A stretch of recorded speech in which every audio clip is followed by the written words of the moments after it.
Hey everyone, I saw Furiosa this weekend and I want to talk about it because I think that the big accounts on X and the media who are posting about it are completely wrong about the movie. First of all, they're heaping it with a bunch of praise.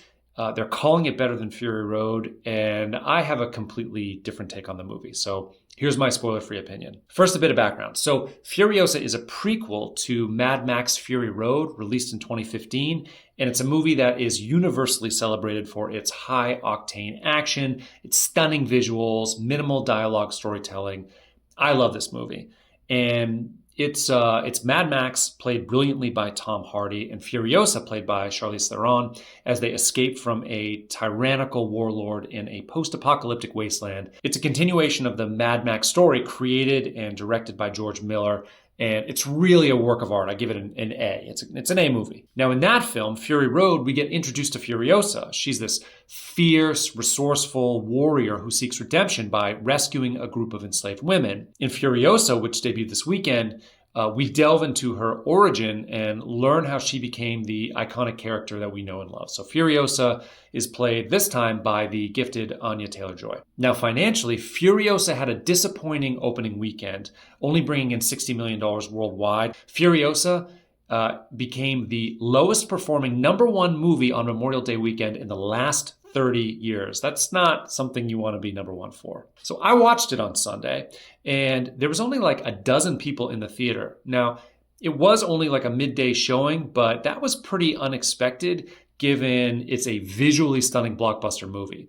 And due to its $170 million budget, not counting marketing, this must have been a very disappointing showing for Warner Brothers. I mean, they're going to have to clear 3 times that, or something like $500 million worldwide to break even.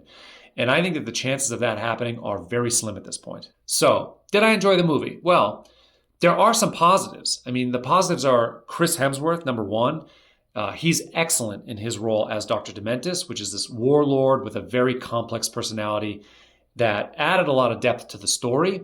And his performance in particular brought a charismatic and a menacing presence that really kept me engaged whenever he was on screen. The visuals, which I mentioned before, they are stunning, just like Fury Road.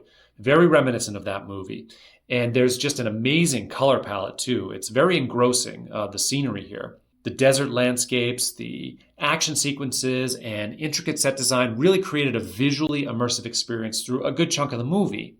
And each location had its own look and feel. You had Gastown, Bullet Farm, the Citadel, beautifully constructed. I also love the high frame rate filming and quick cut edits.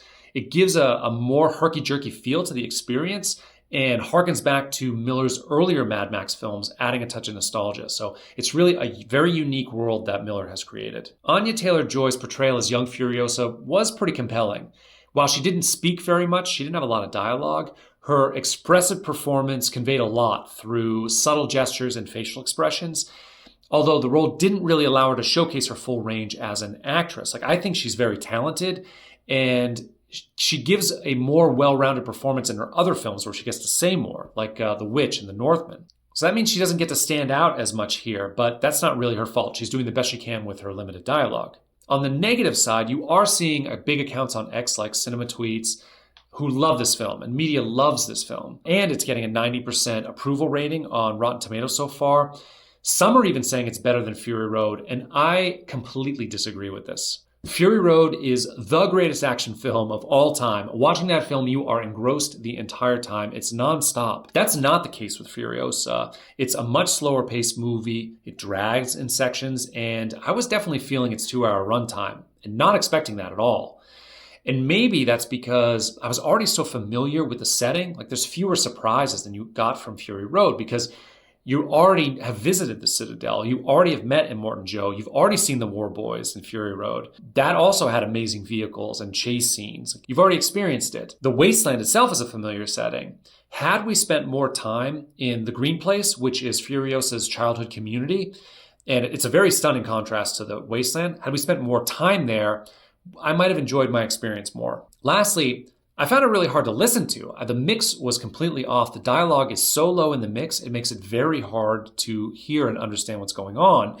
And since many actors are wearing masks at least part of the time, you can't support what you're hearing with any lip reading. So following the plot of the movie was way more difficult than it should have been. In conclusion, I think Furiosa is pretty good, not great like Fury Road, so I would give it a B. The stunning visuals alone make it worth seeing on the big screen if you love the setting, like I do. But don't go in with the expectation that it's going to be better than Fury Road. It's not. It just falls short. So that's what I have to say about it. So if you've seen the movie, let me know what you think about it in the comments, and thanks for watching. See you later.